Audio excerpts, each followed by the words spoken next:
My name is Victor, and I have Cotard syndrome. This is my story. It all began after a car accident.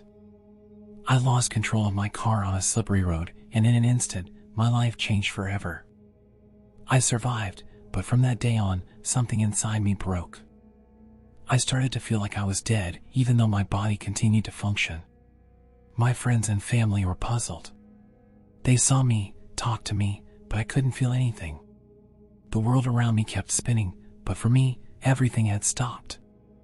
I felt trapped in a kind of limbo, a place where life and death blended into a confusing and desperate fog. Eventually, I sought professional help. That's when I met Dr. Fernandez. His office was small but cozy, full of books and with a soft scent of coffee. I sat down, feeling out of place.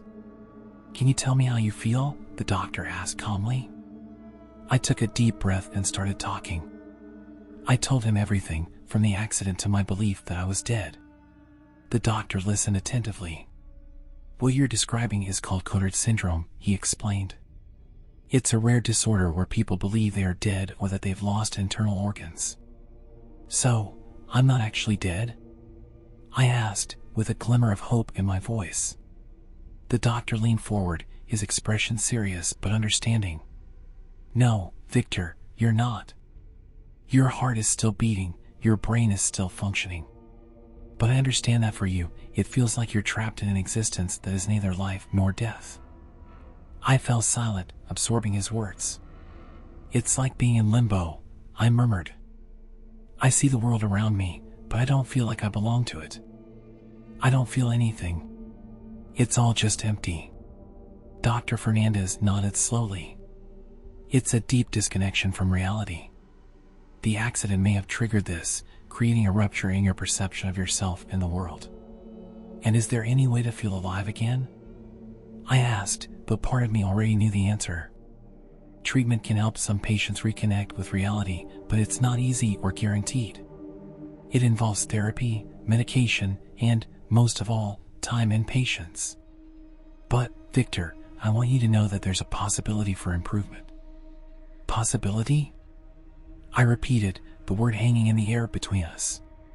"What if there's no improvement? What if I always feel this way?" The doctor looked at me with sadness in his eyes. "Sometimes, the mind doesn't fully recover. The suffering can be deep and persistent. But life, even in its darkest moments, has ways of surprising us. Finding a purpose, a reason to keep going, can be the first step. And if I don't find that reason?" I whispered, the despair clinging to my words. "What if this emptiness is all that's left for me?" The doctor sighed, his gaze turning more philosophical. "Life is a constant struggle between light and darkness, between hope and despair. Each person has their own path, and sometimes those paths are darker and more twisted than we can imagine. But existence itself, as painful as it may be, holds a meaning that we often cannot see amidst our suffering." I leaned back in the chair, feeling the weight of his words. "So, what do I do now?" "Keep fighting, Victor. Even when everything seems lost, even when the emptiness feels insurmountable. Because in the struggle itself, in the simple act of resisting, there's a trace of humanity, a spark of life that, though small, still exists within you." I stood up slowly, thanking Dr. Fernandez for his time and his words. As I left his office, I felt more lost than ever, but also, somehow, a little more understood. I knew the road ahead would be dark and lonely, and that the hope of feeling alive again was faint. But for now, I would keep walking, one step at a time, in this endless battle against the shadow of Cotard syndrome.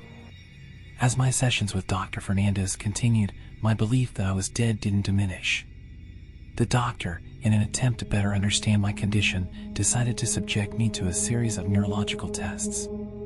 "Victor, I want to analyze your brain activity," he said one afternoon. "Maybe we can get more information about what's happening in your mind." I agreed, though skeptically. I underwent MRIs, EEGs, and a variety of other tests.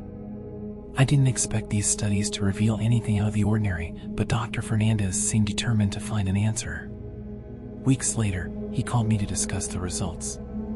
"Victor, "We've found something unusual in your brain activity," he began, his tone graver than usual. "What does that mean?" I asked, feeling a knot form in my stomach. "Your brain activity is extremely low, much lower than we would expect to see in a conscious person.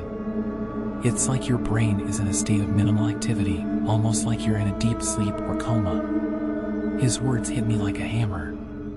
"So, am I dead?" I asked, desperately seeking confirmation. The doctor looked at me with compassion. "No, you're not dead, but your brain is functioning at a very reduced level. This could explain why you feel like you're dead. It's a physical manifestation of your disorder." I felt a mix of relief and despair. At least my experience had a basis in reality, but that didn't make the emptiness any less real. "Is there anything we can do?" I asked, though I knew the answer likely wouldn't comfort me. "We can try to increase your brain activity with medication and therapy, but I can't promise you'll ever feel fully alive again," the doctor said, his voice full of brutal honesty. I left the office feeling more lost than ever. The tests had confirmed what I'd always felt. I was trapped in limbo, neither alive nor dead. The knowledge of my condition offered no comfort, only confirmation of my hopelessness. Each day that passed, I wondered why this had happened to me. What had I done to deserve this fate? What would happen if I never found a way out of this void? The uncertainty consumed me, and every time I closed my eyes, I saw an endless abyss. If it weren't for Dr. Fernandez, I might have continued living in complete denial. But even with his help, I felt condemned. The fight to find a reason to keep going became harder with each passing day. I've started a new lifestyle, one where death will never come because death is now my way of life.